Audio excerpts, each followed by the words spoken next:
People who claim to be real vampires may walk among us, but they rarely step out of the shadows to offer a glimpse of their dark secrets. One bold exception is 29-year-old Don Henry. I feel that there's a responsibility to make sure that we're taken seriously, very seriously, and I will spearhead that. In the spring of 2004, Don appeared on a reality TV show that shined a bright and at times unwelcome light on the modern vampire community. The show featured 10 regular people living in a home with 5 alts, or alternative lifestylers. Don filled the role of vampire. I am actually happy that I did Mad at My House. It was phenomenal. I mean, it was one of the best experiences I've ever done. Part contest, part social experiment, Don wasn't afraid to show all the sides to his personality. His good nature. Oh, I put a seatbelt on for safety. Even the undead wear seatbelts. Yeah. Buckle up, America. His bad temper. Do we find something missing, Art? Bring it forward. Bygones are bygones for now, but I can be a very spiteful person. His daily life. I was able to actually show the reality of things. I mean, if I go out in the sunlight, I'm not going to burst into flames or anything like that, but it's going to sure hurt the hell out of me. You know, I do sleep in a coffin, I guess you'd say, to, you know, avoid the sunlight. So I was able to show that in the show. I knew that there would be shockwaves. I was prepared for it. In the community, he remains a controversial figure, partly because he's a celebrity, partly because a lot of the vampires are like, he doesn't necessarily represent all of us. Don is one of the few modern vampires who's so open about his life, he uses his real name. He lives in San Diego, where he used to work as an electric engineer. He says he's been aware of his special gifts from an early age. Things have been always this way, you know, from a very young childhood. I've always had associations with things. I've always seen spirits, you know.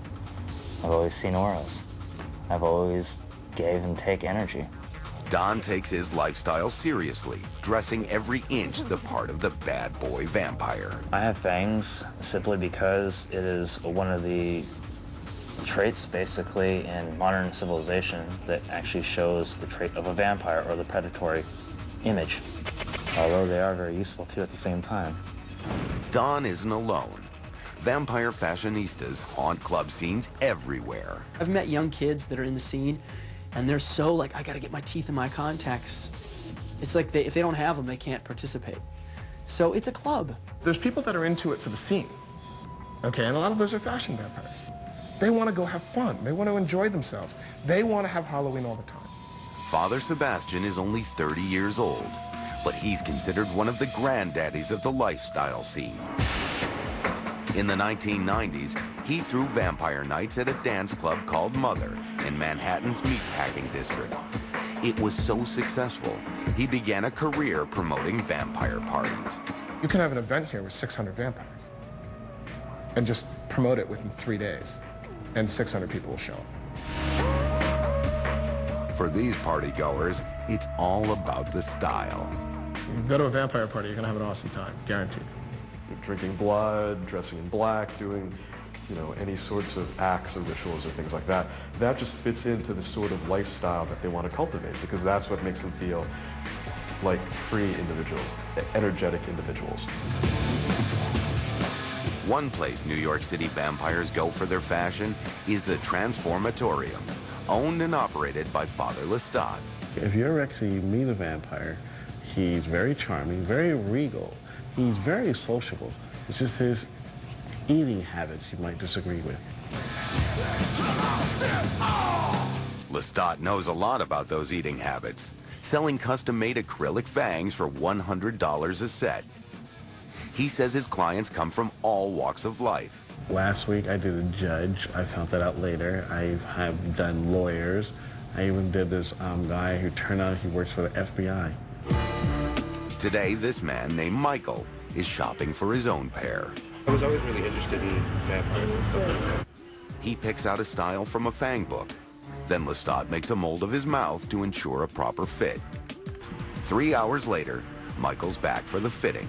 don't use blood caps because blood caps will seep into the pore and also prevent you turning pink.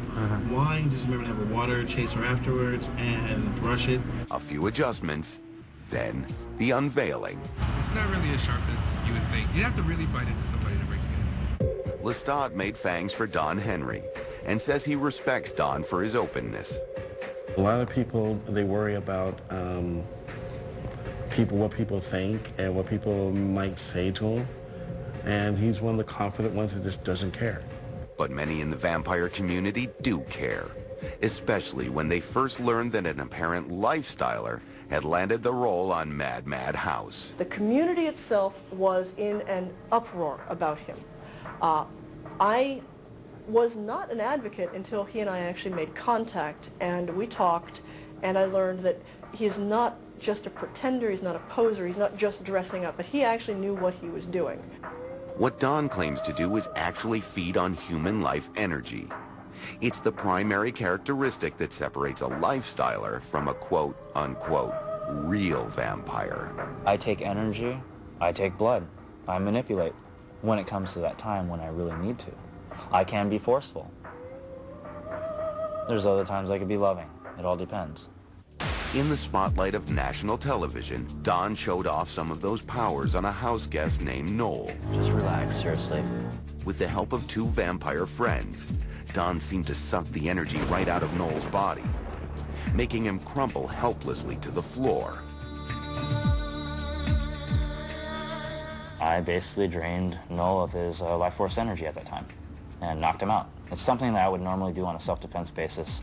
I would rarely do it on a malicious basis, although I have. Noel was apparently so drained, he couldn't get back up. Noel was like, no, I'm fine. Got to get back up and fell right back on his bum. So Don proved to everybody that he was really doing something quite real there.